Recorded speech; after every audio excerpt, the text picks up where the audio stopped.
What's up mga kaibigan? Welcome back po sa ating channel.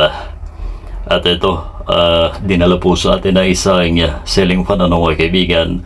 At ayon po sa may-ari ay dati ay mahina ang umikot at umuugong mga kong televiewers. And then nang medyo tumagal ay wala na daw pong power ang unit.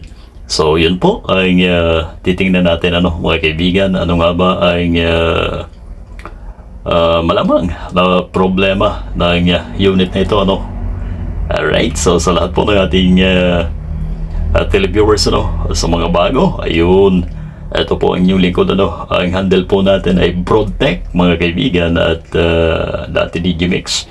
Ngayon nagpalit po tayo ng Rake Electronics mga kaibigan, para sa mas mainam na search engine Ito, wala nang continuity.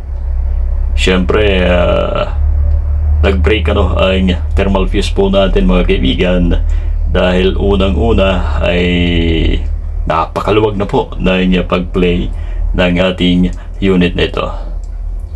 So, ang gagawin po una ay papalitan ang thermal fuse mga kaibigan, pero paumanhin po na hindi na po natin yun pakikita para hindi masyadong mahaba ang ating video dahil pwede naman ninyong mga panood doon sa iba nating mga vlog marami na po tayong upload na ganoon.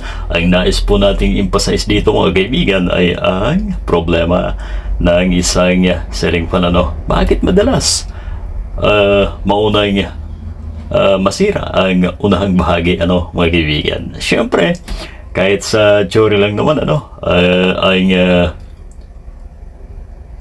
posisyon ng ceiling fan ito ay pababa, nakatutok sa baba mga kaibigan so ang tendency ay ang pwersa ay nasa ibaba din.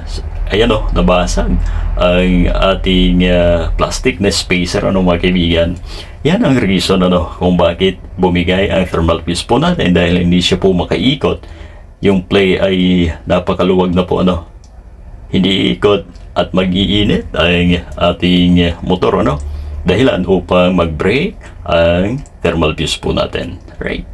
So papalitan po natin yan ng parehas na specs.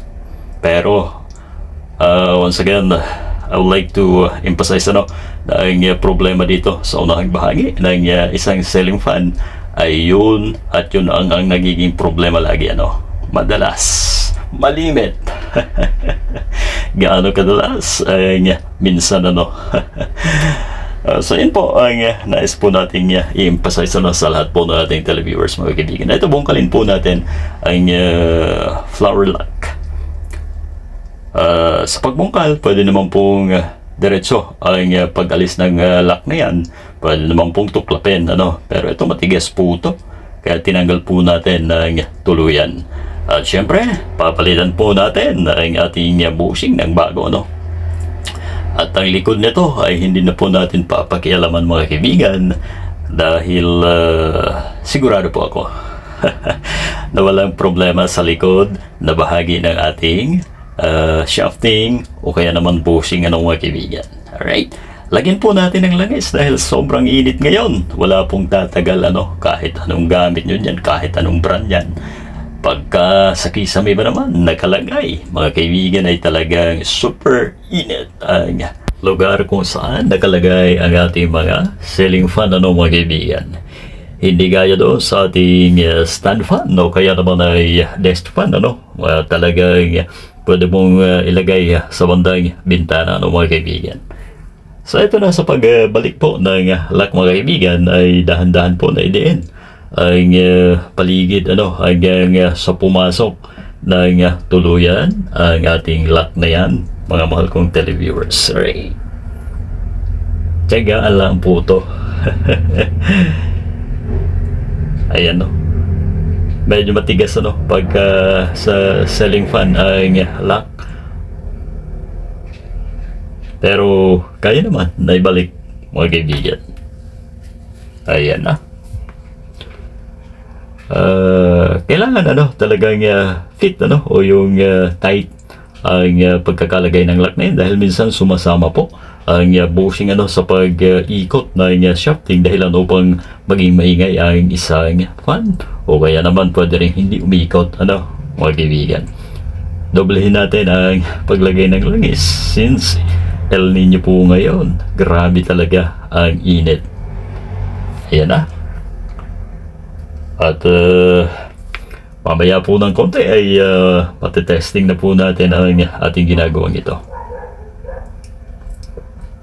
Kapag balit na po tayo ng thermal fuse mga kaibigan.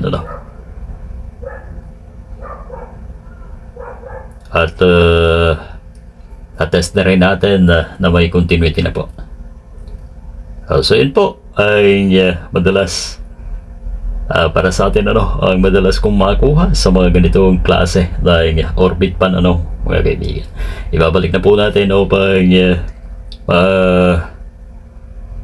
sukat natin ang play mga kaibigan. Ayun, pwede na po yan.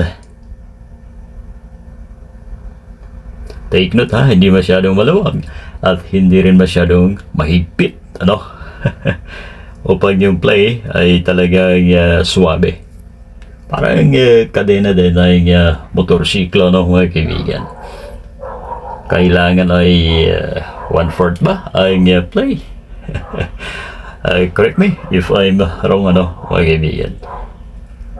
Ayan, at i-screw na po natin. Okay, so good na po ang pag-spin. At i-test na natin. Ayan lagyan po muna natin ang samantagal na AC wire mga kaibigan. Alright. Siyempre hawakan po ninyo para hindi dumikit yan sa ating ginagawa. Baka may bakal mag-short.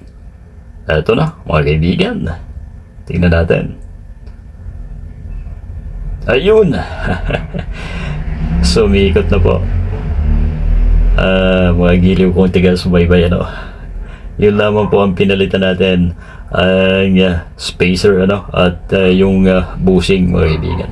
At dito rin sa paglagay ng lock na ito, huwag niyo rin masyadong higpitan dahil may play din po yan. Pagka nasobrahan ng higpit yan ay pwedeng hindi makaikot at tutunog ng tutunog ang ating gear Alright, so ito na once again sa ating pag-test.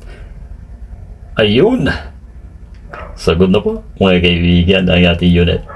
Yun lamang po ang ating pinalitan, yung fuse po natin, syempre yung spacer at yung bushing at hindi na po tayo nagpalit doon sa likurang bahagi mga kaibigan. Ayan basag-basag.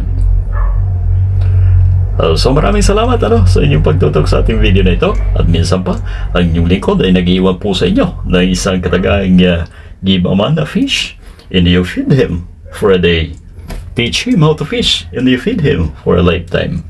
Karunungan po ang ibahagi po natin sa ating mga kababayan mga kaibigan. Maraming salamat po sa inyong pag-antabay sa ating vlog na ito mga kaibigan.